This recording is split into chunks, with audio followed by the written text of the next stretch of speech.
G'day, welcome to Todd's Kitchen. Who doesn't love brownies? But over a while they can get somewhat boring, so I'm going to spruce it up big time. So join me today as I make my version of a Nutella espresso mousse brownie.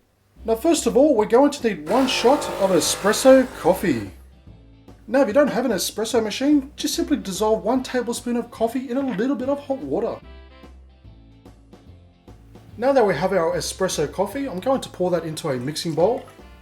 And then to that I'm going to pour in half a cup or 1 stick of melted butter, followed by 2 eggs, 1 cup of sugar, and a pinch of salt.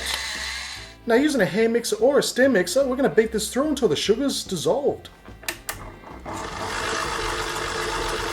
Okay, now that our sugar is dissolved, I'm going to pour in about a teaspoon of vanilla extract, half a cup of self-raising flour, or plain flour with a dash of baking powder, and 1/3 a cup of cocoa powder. Now just simply mix it through until it's combined.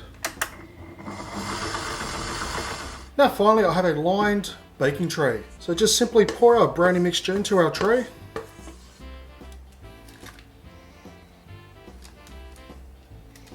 Now we're going to place this into a preheated oven at 180 degrees Celsius or 350 degrees Fahrenheit for 30 minutes. Now I've taken our brownie out of the oven and I have it cooling down on a wire rack. So while it's cooling, we're going to make the topping. So into a mixing bowl, I'm going to place in 1/4 cup of Nutella. Now what I've done is I've put this Nutella in the microwave just to soften it up for 20 seconds. And then to that I'm going to add another shot of espresso.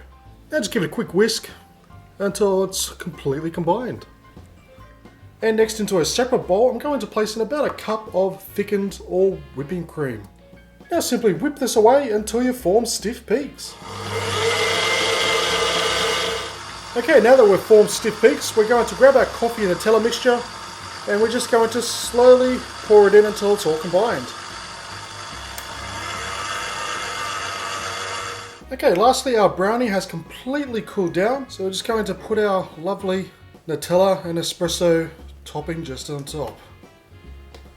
Now we're just going to place this in the fridge for about half an hour just to set up a little bit, and then it's ready to cut up. And look at those, don't they look lovely? Now just to dress them up a little bit more, I've just put some shredded dark chocolate on top. Now these really are an incredible indulgence, especially with a mixture of that coffee and Nutella. But with a name like Nutella Espresso Mousse Brownies, you know, with all those words together, these are going to taste simply delish. So it's best to keep these stored in the fridge until they're ready to serve. So thank you for watching this episode of Todd's Kitchen. As always, I'll leave a list of ingredients down below, as well as links to my Facebook, Twitter, Instagram and Home Handy Hints channel. And please do me a massive favour by giving this video a thumbs up, leave a comment and subscribe, and I'll see you next time for another delicious recipe.